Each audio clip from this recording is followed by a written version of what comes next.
What you doing? Hey, just finishing this claim to get Dave back on the road. Nice. I wonder what Dave's doing.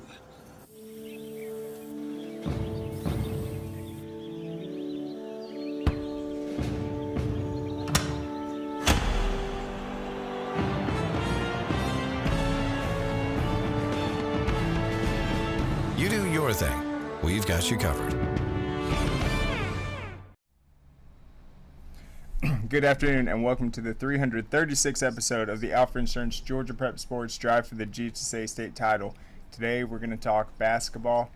I'm going to review some of the top games on the Week 1 schedule for football. I'll break down the baseball rankings, and we'll also be joined by a special guest in this first slot, Coach Raz from North Oconee after his team's historic state championship. So without further ado, let's get going with Coach Raz.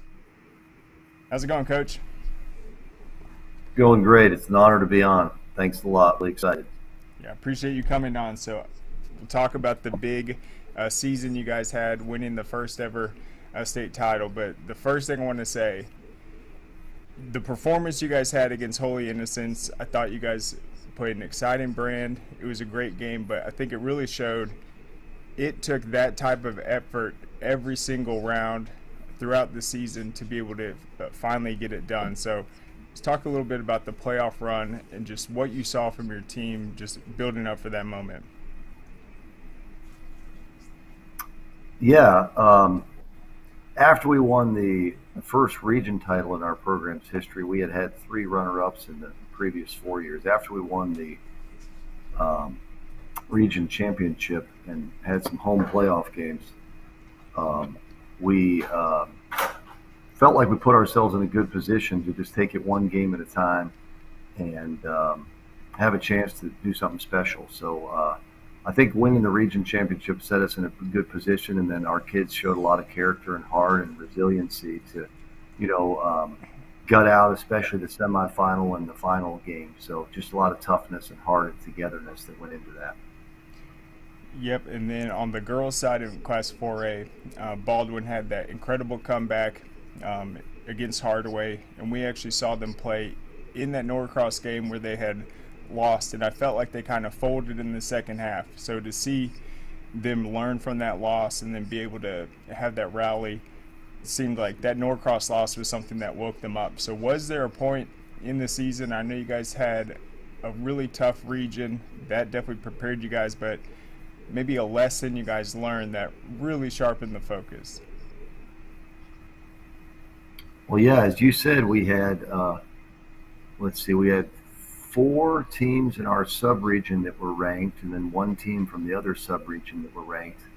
And we played 7A Lambert. They got a 2 seed. We beat Jonesboro pretty badly, honestly, a game that Kyle Sandy was at in the Kyle Sandy Showcase. We played a really hard schedule. I think a lot of people didn't pay attention to that, but we were very battle-tested. Our one region loss going 13-1 was at Second-Year, who also went to the Elite 8. We lost by 2. We didn't shoot the ball well. The referees weren't great. We missed some free throws, or we could have won that game. And then we beat them by 30 at our place the second time. And then we beat them in the region championship game. So we felt like we definitely were the best team coming out of a very difficult region. As I said, we played also Mount Pisgah that went to the Single A Final Four. So we had a really good schedule. I think that's why later in the season we started being ranked overall in the state in polls as high as 18th maybe. And Max Prep's 12th and number 1 in 4A going into the state tournament off of our strength of schedule and how we've done. So I feel like maybe the Second-Year win, that was the December 7 loss, I believe. And then when they came to our place in January, beat them by 30 at home. And Titan Arena is a great place to play. We had great support and all, but that one was probably, we got that one back and then ran the table through the region tournament. So I think that's when we knew we had something special going on.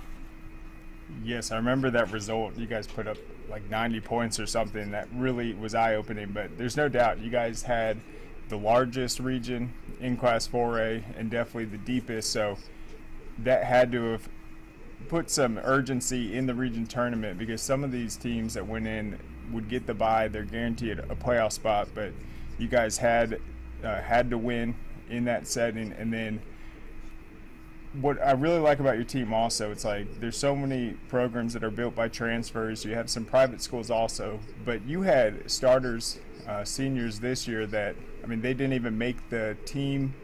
They're in middle school. I think Evan Montgomery is one of them, and he developed into, now he's a prospect. We saw what he did throughout the tournament. So talk about just this team and what the process was like, just the last few seasons building up to this run. Yeah, 5 years ago when I came from Newton, really didn't have a basketball tradition in North Oconee. That never had a winning season and never won a playoff game. And what we did was we went down and we built relationships with the kids in middle school. Our 5 seniors were with us the entire time. Evan Montgomery, Chase Scott, Shep Thompson, Justin Payne, our point guard, and Bert Carter. And those guys were the backbone of our character and our commitment level that we established by building relationships when they were in middle school. As you said, Evan Montgomery, who now has 4 college offers, did not make the middle school team. We liked his length, but he was, a skinny kid at the time. And, when you're bigger, sometimes you're slower to develop. But he worked his tail off, and he and all our seniors, and those guys are 4-year players in our program.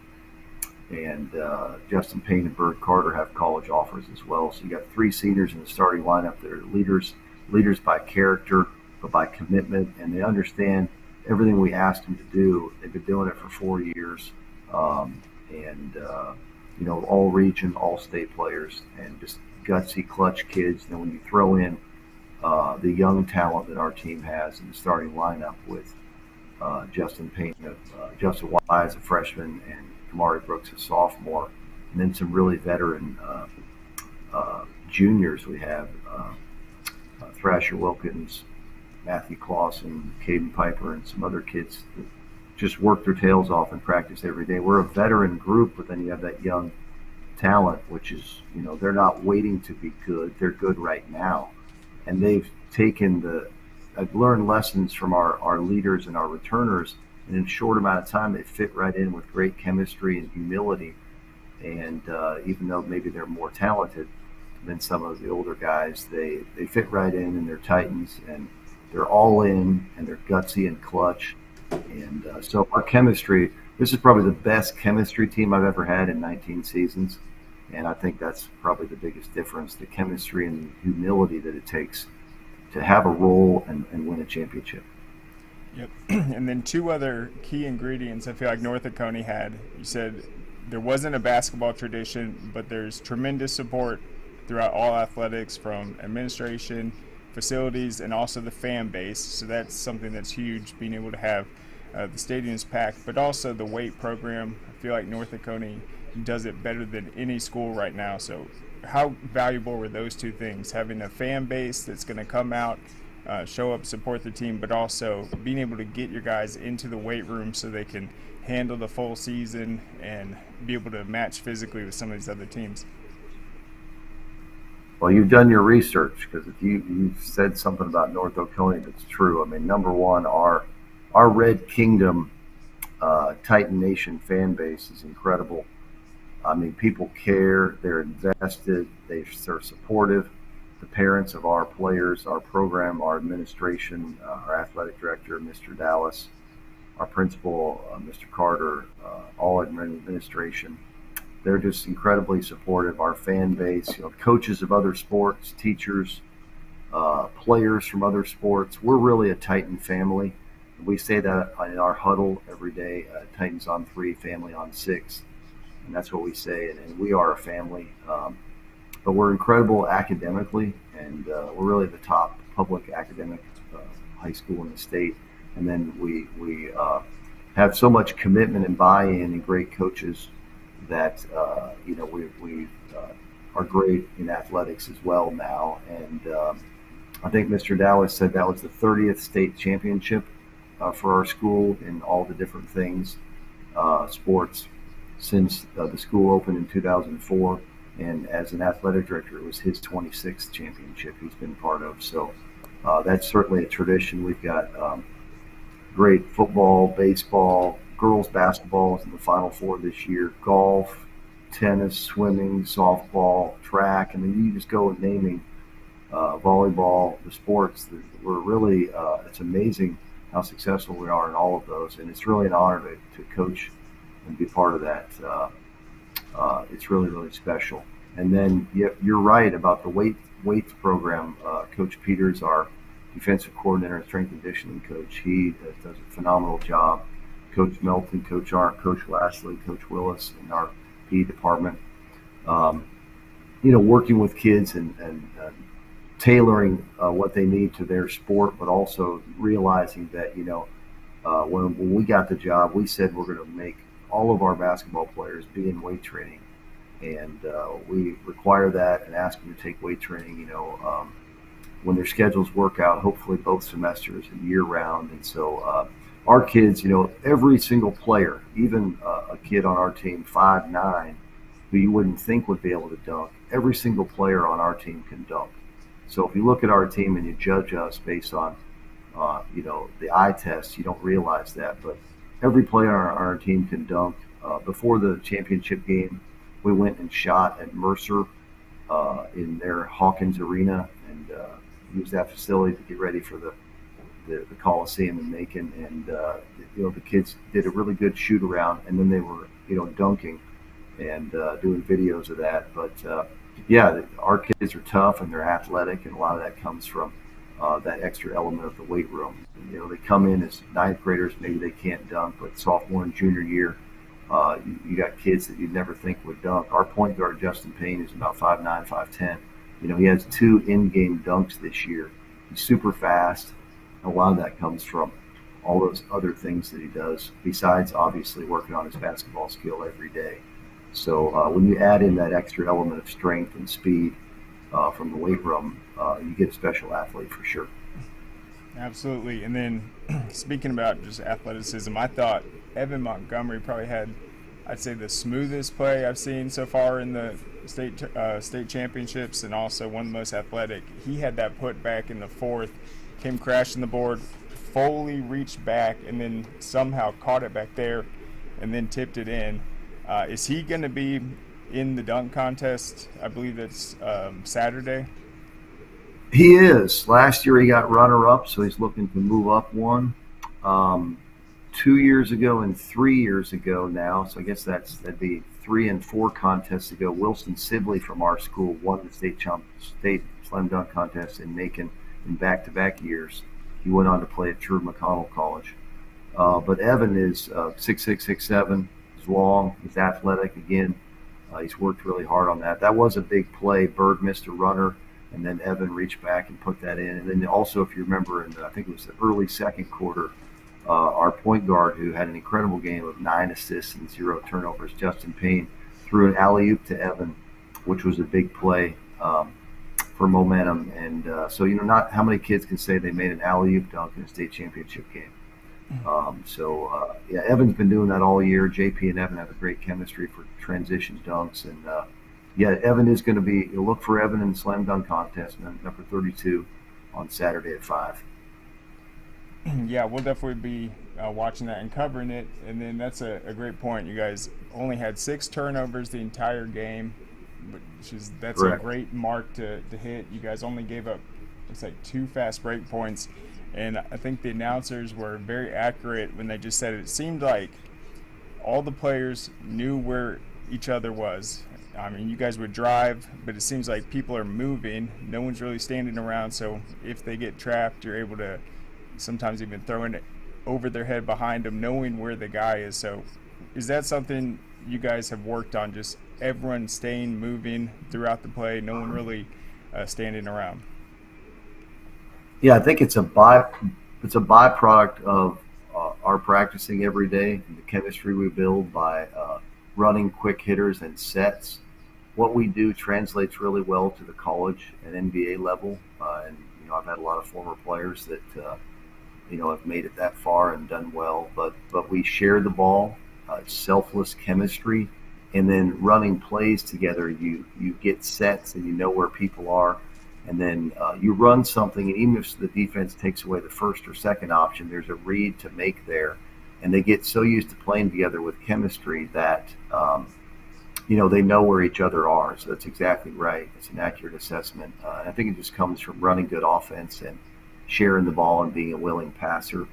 No one is selfish, and we really don't tolerate that. But the culture we have builds that, and the offensive continuity comes from your attitude and your understanding of our offense and reading and faking and all these different things you do. The triple threat, read, put it on the floor, dish it.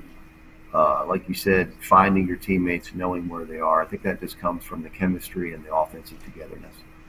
Yep, you guys had it fully clicking. So during the game, Holy Innocents had a first quarter lead, but then you guys went even with them in the second quarter. I think you both scored 12 points. How much confidence did that give your team? Just you guys are down a little bit early, but then you go toe-to-toe and then really came out strong in the second half. So what was the confidence like just after the first half, kind of settling into the game, knowing that you're right in it? Yeah, I thought senior Bird Carter kind of carried us offensively. He came out and was more assertive. He took over late in the game in the semifinal against Baldwin. He had 8, I believe, all in the fourth quarter. And I told him the day before in practice, you're going to have to be more assertive. He's a returning All-State player and first-team All-Region player. And so he made some big shots and ended up with 4 threes for the game, but he hit 2 in the first half there that kind of kept us afloat, as you said. And we had some good we had a couple of steals and some runouts by Kamari, and Justin Wise hit 1 3, I think, in the first half, and JP was sharing the ball, and like you said, we did enough there, so we were down 4 at the half, and right at the buzzer at the half, Caleb Wilson, who's obviously a very talented player, hit one. He was double teamed, but he's big enough to go over the top at 6'10". He hit a contested 3 at the buzzer. And that's the only reason they were up 4 at the half. So he had hit 2 highly difficult threes. But if you're giving up a contested 3 to a 6'10", that's better than a dunk. So we were fine with that. But the reason they were up 4 at the half was really that 3. So we felt good at the halftime. We liked our defensive game plan, and my Newton team in 2016-17, I think our team played Zion Williamson twice that year and beat him both times. And we had a great game plan. So we kind of gave Caleb Wilson the Zion Williamson treatment, and had a game plan with that. And then in the third quarter, when Bird hit a 3 and then Justin Wise hit 3 in a row, so we had 4 possessions in a row where we hit threes and blew it open. We felt good about, we felt like as a coaching staff that if a couple guys got hot from the perimeter, we'd be okay. We'd probably have a great chance to win the game. So that happened with Bird hitting 4 threes and Justin Wise showing how much talent and guts he has to get hot and end up with 5 threes. They kind of blew it open for us. So that was big in the third quarter. Yep, that third quarter was the most exciting basketball I've seen all season long. And the threes by Justin Wise, it was such a game-turning moment because, as you mentioned, it was the 3 straight possessions. He's just a freshman. He's in the state championship. You guys are trying to win for the first time. And, I mean, that was just huge for his confidence. So what else impresses you about Justin? Seems like he's a guy that has great skills his freshman year, but he's probably going to get even taller, and then the sky really is the limit for him. Well, he and Kamari Brooks are really special, talented kids. They played together in middle school, and so when we knew that Justin was coming for his freshman year, he played with us all summer. Our summer team only lost 3 games. We went to great college camps and all, and so Justin's been doing with us since last summer in June at the NCAA event. A lot of people don't know we beat, for example, Woodward Academy at the NCAA event, and Justin hit 4 threes in that game. So he's a big time player. His uncle played at Miami, and his mom had an offer to Central Florida, and she was on an undefeated state championship team at South Gwinnett, like 33, 34-0, something like that. So he comes from great bloodlines, and he's got a great humble attitude, but he's humble, and he's going to keep working. He's going to get better. He's got the right people around him.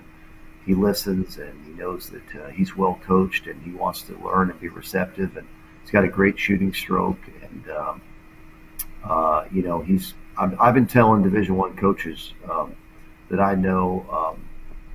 I got a lot of contacts from Ashton Higgins and J.D. Note and Isaiah Miller and Trey Clark and different Armani Harris, the different Division I players I've had when I was at Newton. And I've been telling them since this summer, and they saw him a little bit at the NCAA camp. And he's not a secret to college coaches. They know, even if some promoters and other people don't know. We've been promoting him to them. Auburn had an assistant there. And watched, and I know Bruce Pearl and Coach White at Georgia, and they already had him on their radar. And what this was an opportunity for him to kind of prove what we've been telling other people. And I said something to him. This is an opportunity for you to play well and step up to the moment. I know you can do it. I told him that in the days leading up to it, and he did that. He was a little bit nervous early and had a couple of uncharacteristic turnovers. But as you said, we only had 6 turnovers in the game. We had like 2. I think we had 3 from the second quarter on total in the game. We only had 7 turnovers against Baldwin, so obviously we handled the pressure well. But when Justin got hot in the third quarter, it's just fun for other people to get a chance to see what we've seen him do on several occasions throughout the season. He's a gamer. He's not going to back down. He's confident, and he's super talented. But he's already 6'3", 6'4". He grows a couple more inches. That'll help him as well. But he's already the top-rated combo guard in the state by Hoop Scene, and he's an incredible passer. And we were just excited for him that he took this opportunity and stepped up and made shots. And once he got going, you could see it was just a display of future Division I talent. He had the step back LeBron elbow jumper on the clear out. He had a tough finish.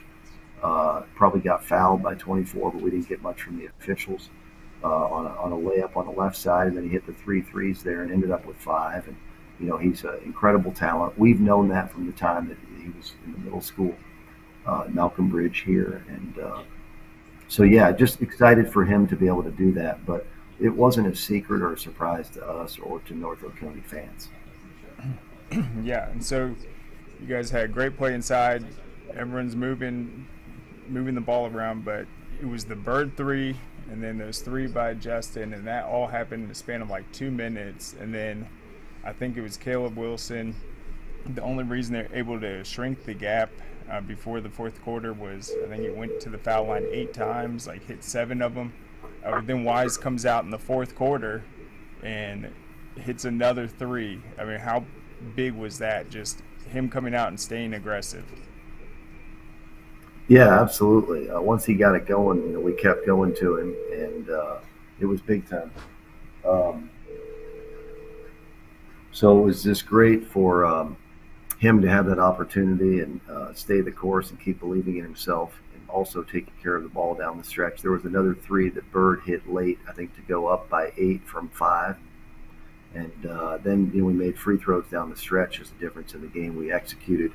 We got good opportunities to attack, and I thought the officials kind of changed the way they were calling the game. We didn't get really anything. At one point, believe it or not, the fouls were 15 on us and 4 on them. And I felt like they were giving too much respect to their stars. And I was like, hey, we've got stars too. We're in a state championship game. We must be pretty good. Where are our calls? And maybe that made a little bit of a difference. But we got some calls down the stretch that were fair. But, if you get hit, you get hit. Doesn't matter who you are and all that. You got to call a foul if it's a foul. So we made free throws down the stretch, and that was big, and took care of the basketball and executed. We had 2 timeouts left at the end of the game we could have used if we needed them. We like to save them. But so that was big to have timeouts at the end if we had any trouble. And just executed. And like you said, once we got that lead, we never gave it up. So that was really big. Yeah, and that's a great point. So you guys only had 4 trips to the foul line, and then I think you ended up with 19, but I mean, some of those came on that technical situation and then the obvious fouling situations late in the game. And then who else but Kamari Brooks to ice it out for you guys. So how fitting was that, just having him at the foul line? I think there was 4 seconds left, just the heroic play he had in the semis, and just after a great effort, being able to knock those down, I said there was no doubt he was going to miss those. Yeah, he knocked two big ones down, and Justin Payne, our point guard, hit 3 out of 4 at the end. But yeah, Kamari, had a big time putback to win in the semifinal down in really a crowd that was all for Baldwin other than our fans. Probably had 3/4 of the fans in Baldwin, and he had 28 and had that putback. But he was clutch. He's another kid that doesn't matter how old he is. He's gutsy and smart and strong. He's very talented. He could play Division I college basketball, or he can play Division I college football. Was all-state in football as well, and he's just very talented. So whatever he touches is gold, and he's also a great humble kid. He could be arrogant, being really good at everything he does, but he's not. He's humble and super nice kid, but he's not going to be nice if he's in the game. He's going to be tough as nails. And I thought he did a great job defensively on Caleb Wilson. Wilson was exhausted by the end of the game, and I know people probably give him a hard time for calling that timeout, but he got trapped, and I don't know if they communicated that or not, but that was not the difference in the game. We were already up 3 there, and there wasn't that much time left, and I'm confident we would have won regardless of him calling the timeout they didn't have. Kamari played a great game defensively and offensively, and had like 14 and 6 or something. And again, I just thought that our kids' ability to execute and stay in the moment and not get flustered and keep their composure, again, even when the officiating was kind of not going our way at fouls 15-4. I thought our kids showed a lot of class and composure, and that was one of the big differences in the game.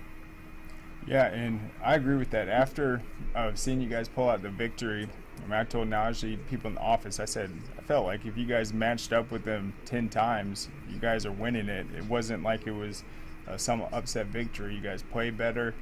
You guys had more guys involved, and then with them, I think 3 guys shared 58 of their 60 points. So I really like the overall matchup. And I feel like that's what you guys showed the entire postseason. You look at any of those games, those weren't flukes. Those weren't accidents. You guys showed what a championship team looks like. Well, I appreciate that. That means a lot. And I had some other coaches in our region who were called by our opponents, and he said they underestimated you guys. We tried to explain to them how good you were, but they thought their pressure would get to you. And I guess we just didn't pass the eye test, but that was a mistake by our opponents. And our kids showed the guts and the courage that they have. And you're right. This is the most well-rounded offensive team I've had. We had everybody on our team scored at least 17 at least once in the playoffs. JP had 26. Bird had 20 multiple times, 19 and 20-something by Justin. Kamari had 28. Evan had games of 17 and 15 and 16 and 14, I think it was, in some of the home playoff games. So really, who are you going to cheat off of? You can't. And our guards can all shoot the 3. Kamari can shoot the 3.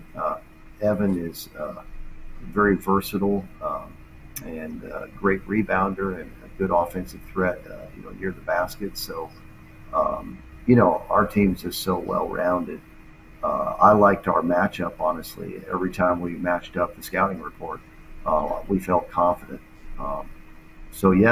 Just really blessed and proud to have these kids and our great supportive administration in school, and just really proud and honored to get that first state title for North Oconee in boys basketball. Yep, and it'll be a memorable one. So I guess the last question, just what's next for the basketball program? How much time off do you guys take, and when do the kind of off-season leagues start back up? We've got some kids that'll play in some all-star games. I'm going to coach the senior all-star game up in Gainesville, March 16th, North Georgia all-star game. 3 seniors are going to play for me in that. 2 of our juniors, Thrasher Wilkins and Matthew Clausen, who came off the bench for us, but were integral to our success. They're going to play in the junior game there.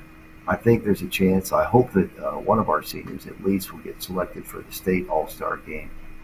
And then they'll have a little bit of time off. We're going to have, obviously, our great banquet and celebrate. And then in June, our summer team will play at the NCAA event. We're going to go to Auburn to the team camp, and our young guys will get a chance to get looks there. Bruce Pearl wants to see Justin Wise in person, and he will at the Auburn camp. And we'll go to some other team camps. So the last week of May and then after the dead week in June is crucial to us. And then some of our kids will play AAU in July and all. And we do a few practices in July, but mainly in June to get ready. And as I said, last summer's team, I think we went like 28-3 or something on our summer team this last summer. And that's usually a pretty good indication of how you'll be. We played a good competition.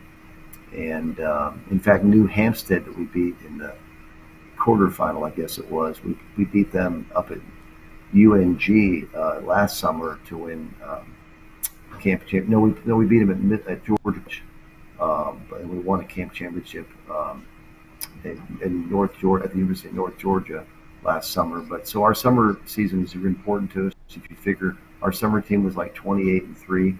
We just finished the regular season 30-3, so it's a pretty good indicator, and that's really important for us to play together and do our summer team, build chemistry, and new players that are coming up in our program, and anybody else new to the school would be there and get on our team and have a great chance to build chemistry to have another great season we anticipate next year. No doubt. And then there's a few more championship games left. Obviously, you'll be tuned into the dunk contest, but any teams that are in the finals that maybe you guys face this year that you're looking forward to seeing in these last 2 days of action? Well, I just saw at the all-state and all-region selection meeting, I just saw Joffrey Pierce at Grayson. And when I was at Newton, we battled against them a lot, and we beat them for the region championship. I believe that's the last time Newton won a region championship. Grayson's won, I think, now 6 in a row.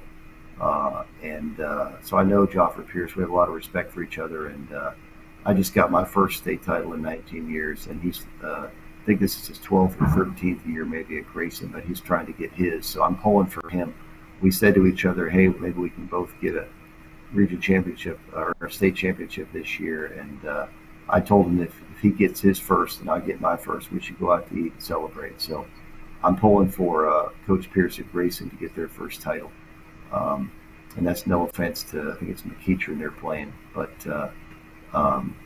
so I'll be down there when Evan is competing for the state slam dunk contest on Saturday. So we look forward to that. And it was really fun to win the championship on Wednesday and then be off the rest of the week and just be a fan and to celebrate with our kids. And it's a really fun time for our program. Certainly. It was a quick turnaround, but you guys handled business. Coach, thank you so much for coming on. Once again, congratulations. Have fun down there on Saturday. We'll see you there. Craig, I appreciate it. Thanks so much.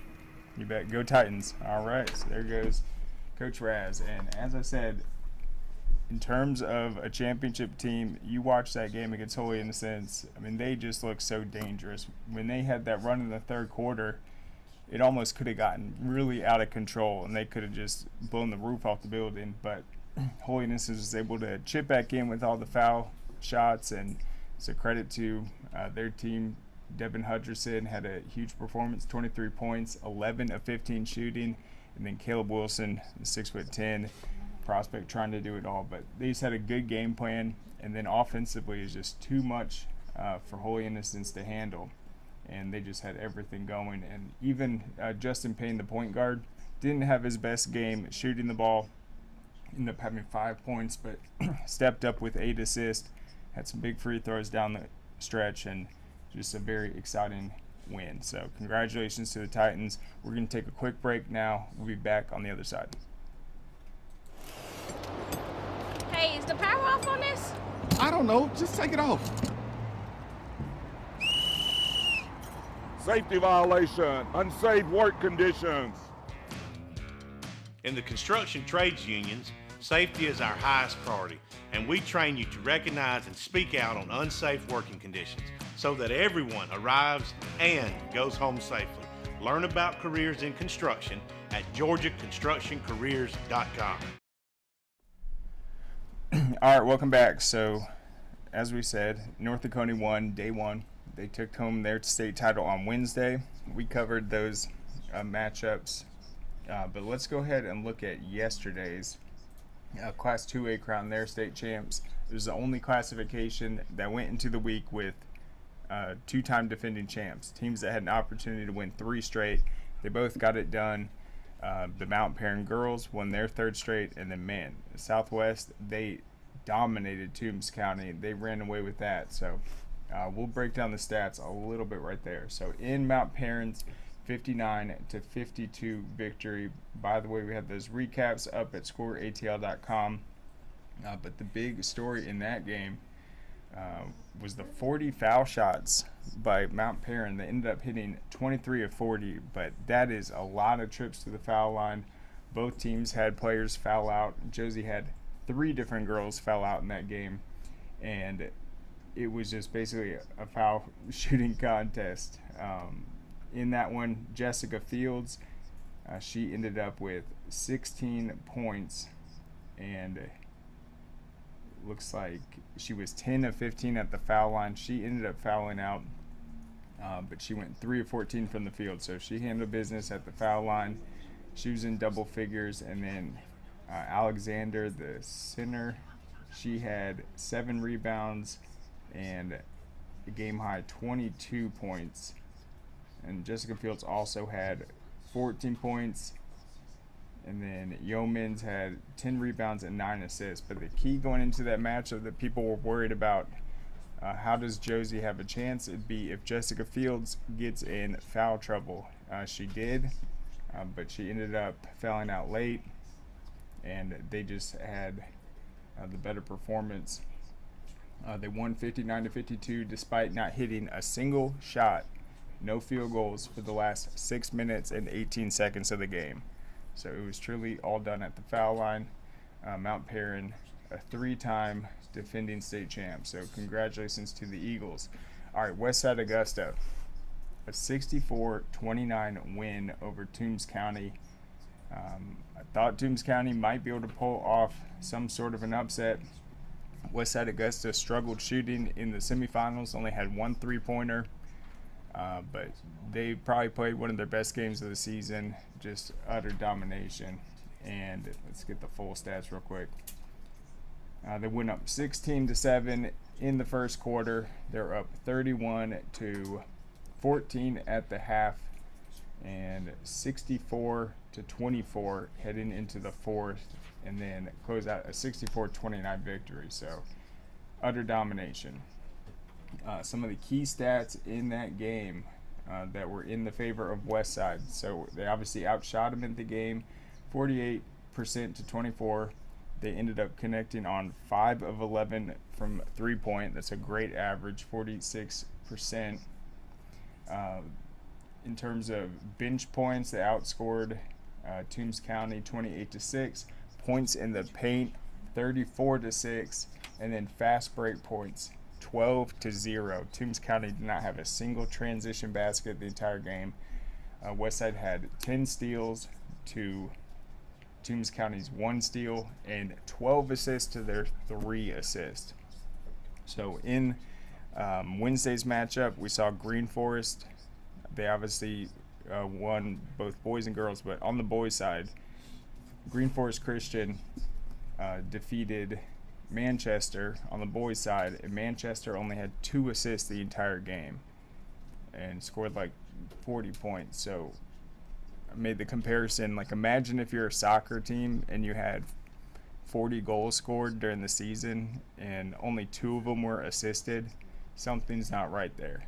You gotta have assists going. So just 3 assists in the state championship, that was definitely not going to get it done. Westside led for the entire game and showed why they are the team to beat and why that state title runs through Augusta. So dominant performance in all the phases, 64-29. All right, so then last night, or not last night, during the afternoon, this was the Class 5A. It was one of the 4 matchups that guaranteed a first ever state champion. The Class 4A one on the boys' side was another matchup of such. North Oconee won it. In this one, it was Midtown against Jackson Atlanta. Jackson Atlanta was considered the favorite going into the matchup, and they ended up pulling it off 58-44 in this game. They were trailing 14-10 after the first quarter. They had a big second quarter performance, went up 28-22 at the half, and then outscored them 30-22 in the second half. They did that despite struggling shooting from the three-point range. They were just 2 of 14. Midtown was 6 of 17 from deep. And then Gresham led the way for Maynard Jackson. She had 21 points and a team high 8 rebounds. And then on Midtown's side, Bachman had 23 points, great night shooting, 4 of 5 from three-point, perfect from the foul line, 5 of 5. And then Wortman also hit double figures with 11. The key areas where Maynard Jackson was able to get the advantage was in the paint. They had a distinct size advantage, and they dominated 36 points to Midtown's 12, and then fast break points 18-2. They also had 15 steals and 4 more assists, but dominating the paint and getting those transition baskets, that was the difference. 58-44. Maynard Jackson won their first ever state title on the girls' side. All right, in Class 5A last night, Jackson won the girls' 5A.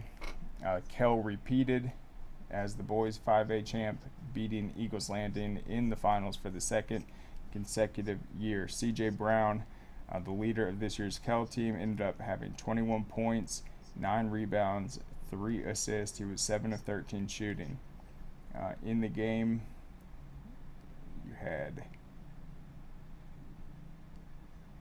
Colin had 14 points for Kell, 5 of 12 shooting, 6 rebounds. I'm trying to see the full stat line. And they ended up going 5 of 18 from three-point and 19 of 24 from the foul line. That's Kell. So that's the best shooting we've seen from the charity stripe all championship week. And that's always a question mark. Playing at Macon's a little different. Most of these high school gyms, they don't have fans behind the basket. This is a different type of venue. That's a really high percentage, 80%, 19 of 24. And then Eagles Landing, they only took 9 trips to the foul line. Kell definitely had the more aggressive game plan, and they were 4 of 9 on those. Kell was up 15-11 after the first quarter. That lead shrunk a little bit to 26-24 at the half, and then they outscored them 19-13 in the third, and then 17-14 in the fourth to cruise to victory.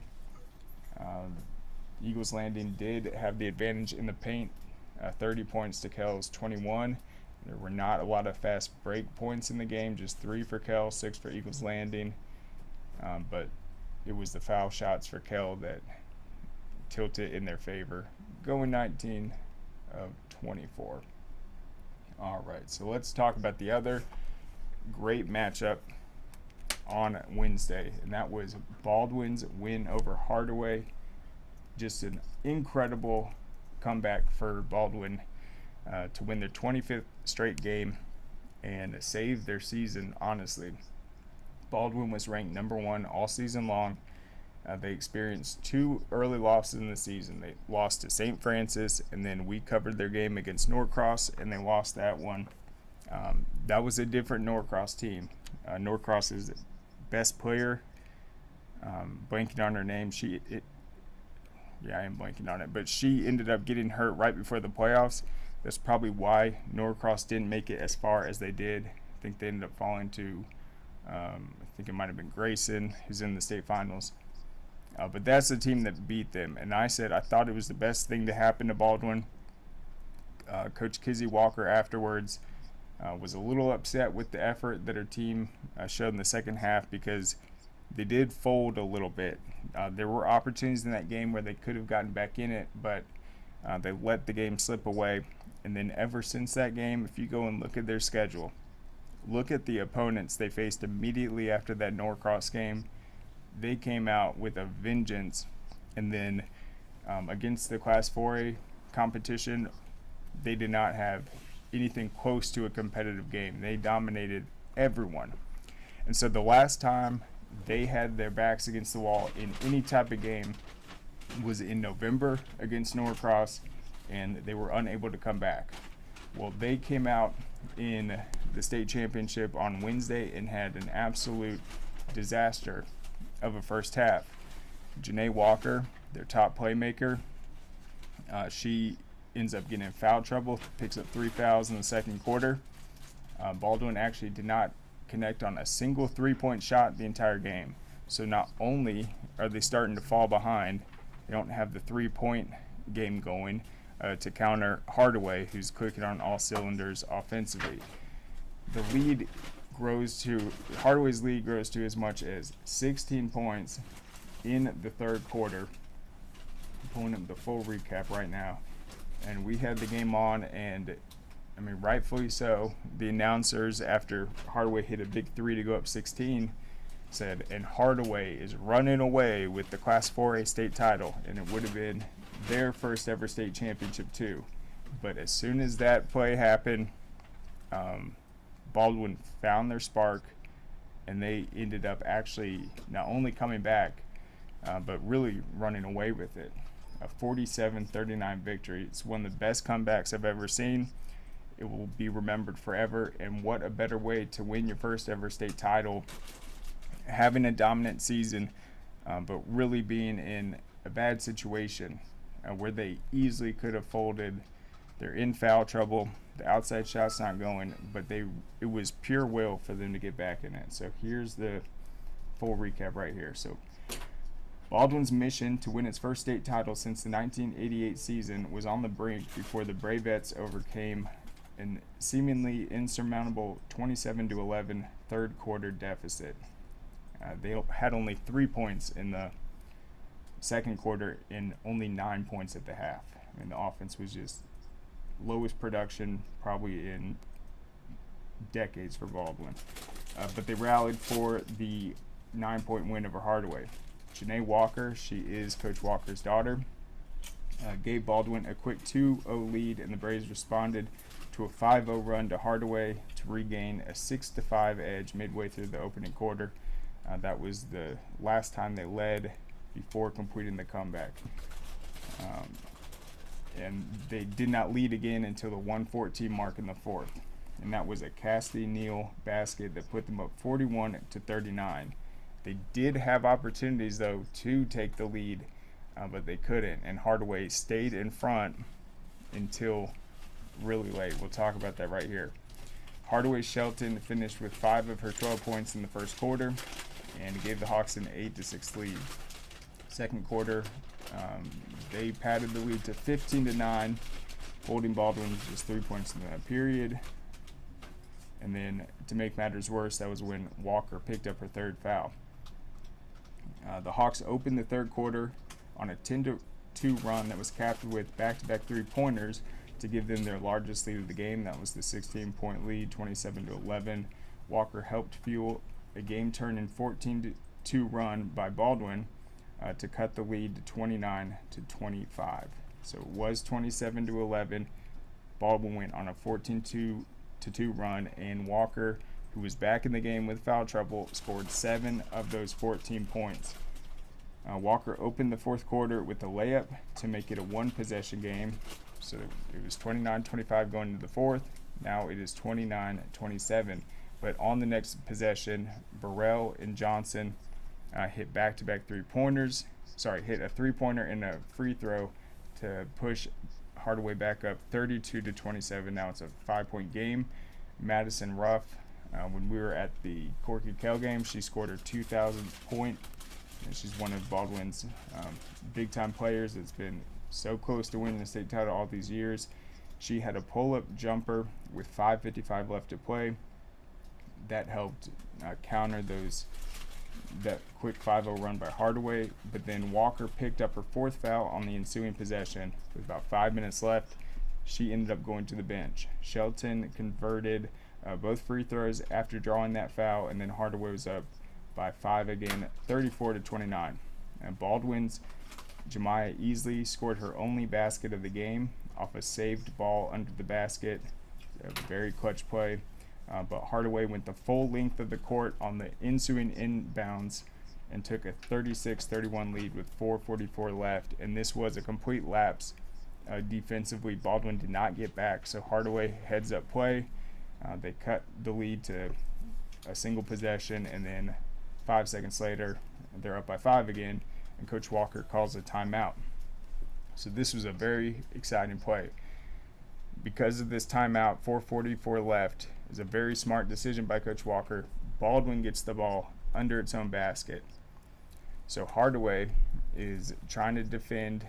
They know that Baldwin's trying to get the ball into the paint, and so the defender has her back turned to Morgan Ruff, the inbounder, who has 0 points in this game.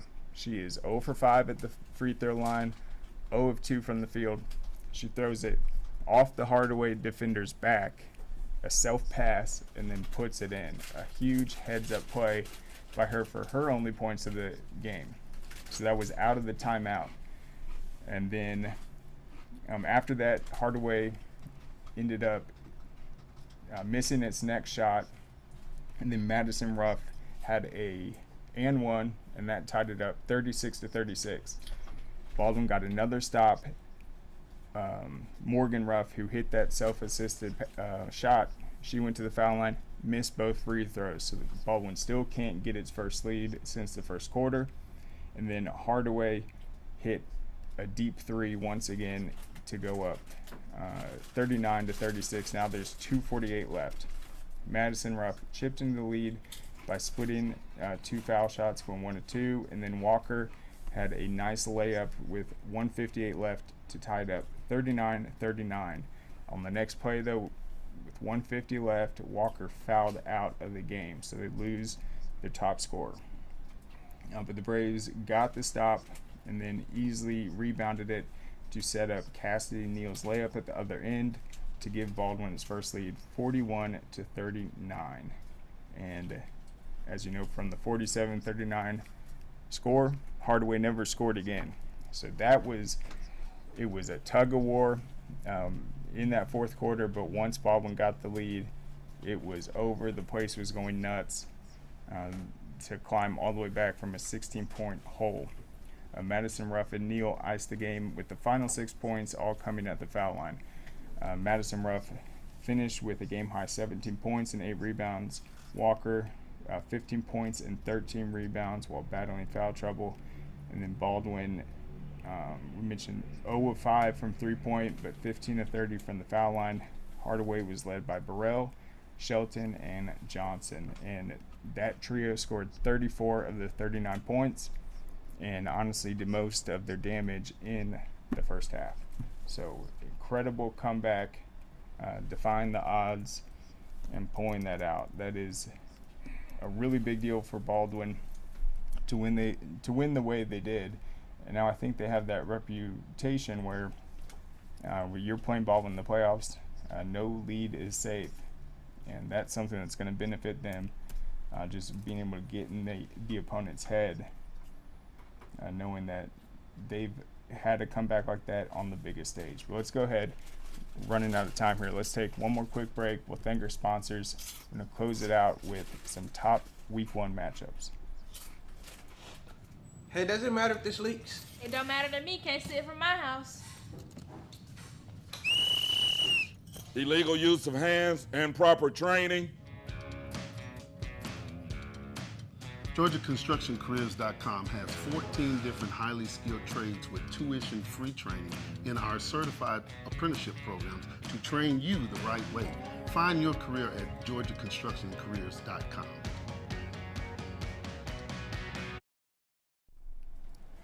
All right, welcome back. So, on the GHSA website, they don't have all the week 1 matchups, but they're starting to fill in with the schedule. So we obviously have a great lineup for Corky Kell. Some huge matchups, but here's some of the other ones on the week 1 schedule so far that I think we should be looking forward to seeing. A lot of these will be involving new head coaches in these matchups. All right, so obviously top Corky matchups week 1, let's just go ahead and say it. Alpharetta and Houston County. Huge matchup, big test for Alpharetta. They don't want to take a step back this season. We had Coach Curvin on recently. They were super young. And then Houston County, tons of pressure on their quarterback, their big-time playmakers. I think this is a do-or-die season for Houston County. They've had the talent, but they still have not had the playoff success. Thought last year they were lacking a run game, but they should be able to adapt. They're going to play an Alpharetta team with a lot of great size. Wayne County against Glenn Academy, another great matchup. Wayne County will be having a new head coach after Jabo Shaw left for South Carolina. I think that'll be a great test to South Georgia premier teams. Some other big matchups. Northeast Macon against Peach County. Peach County had an interesting season last year. New head coach, quarterback Coulter Ginn ended up transferring to Perry, won a state title. E.J. Colson, Cedar Grove's quarterback, also used to play at Peach County. He won a state title for Cedar Grove. So Peach County's a powerhouse, but who's going to be able to lead them this season? We'll see out of the gates. They'll be playing a great Northeast team. Griffin against Tift County. Griffin has been a very storied program.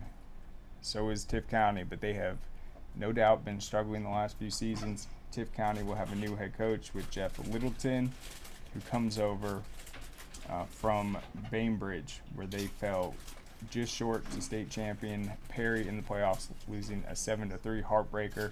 Now he's at Tift County.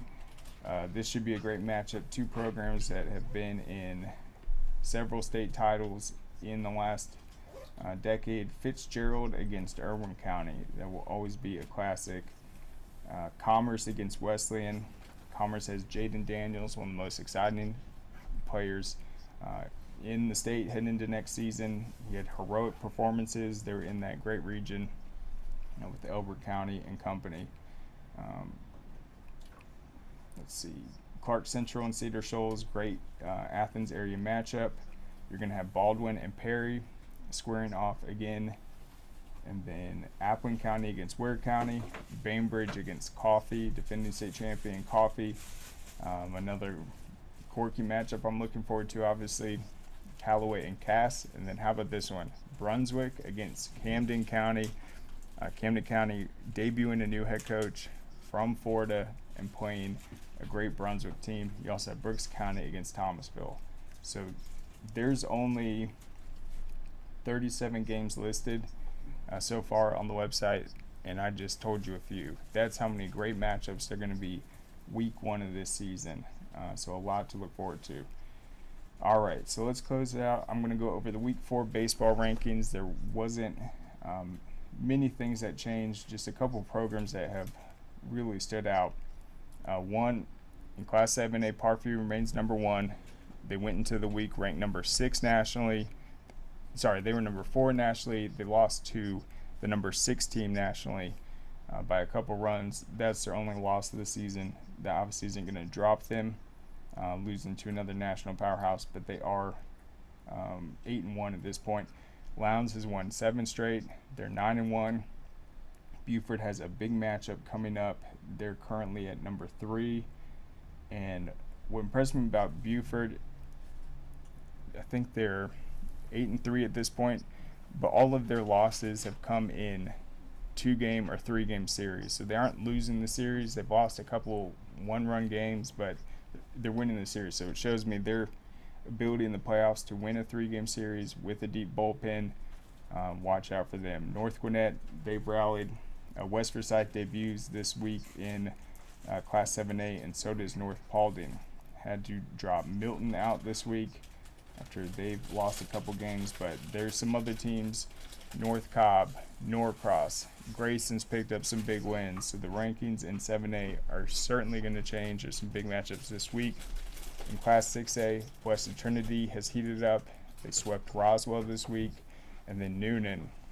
Max Preps actually has them number 2 in their rankings, just how many big wins they've had recently. They had some top 10 wins by scores of 15-1. I think they might have beaten Cherokee 15-1, but they debuted this week. Villa Rica moved up to number 2 in Class 5A. Greenbrier and McIntosh both had tough weeks, losing 3 of 4. They fell down to 4 and 5. Loganville dropped all the way to 10. And then real quick in Class 4A, a team that debuted this week was Walnut Grove, because they had a big win over Cherokee Bluff in region play. In fact, it was back-to-back wins to give Cherokee Bluff an 0-2 start. Just had Coach Raz on talking about how deep Region 8 is. It's the same thing for baseball. It's the largest region in 4A, one of the largest in the state with 9 teams. And currently, Region 8 has 5 teams in my top 10 in Class 4A, and that includes number 3 North Oconee, number 4 Cherokee Bluff, 5 East Forsyth, 6 North Hall, and 7 Walnut Grove. All of them have already lost 1 region game, so it is going to be a very tight race for the state playoffs. And then in 3A, Harlem is 10-0. They only lost 1 game last season. They look outstanding. Savannah Christian moved up to number 2. Pickens is off to a historic start as well. And then Class 2A, North Cobb Christian, I think they follow Parkview as the highest ranked team nationally. They are, I think, 9-0, and they've outscored their opponents 73-7. But they lead a very top-heavy Class 2A. You got Mount Paran, Cook, and Appling County, all looking like state championship contenders as well. And then number 6 Worth County had 4 wins last week over ranked opponents. Class A Division 1, Prince Avenue Christians number 1, Pepperell rose to number 2. They are, I think, on a 7-game win streak. And then in Class A Division 2, Sly County number 1, and then Charlton County, they're now 5-1. And they have rallied after their first loss of the season with 4 straight wins. So you can find those rankings at scoreatl.com, as well as all our basketball coverage and other spring sport rankings and much more. But thank you so much for joining us. We'll be back on Monday. Be sure to check out our basketball recaps up at scoreatl.com, and enjoy the weekend.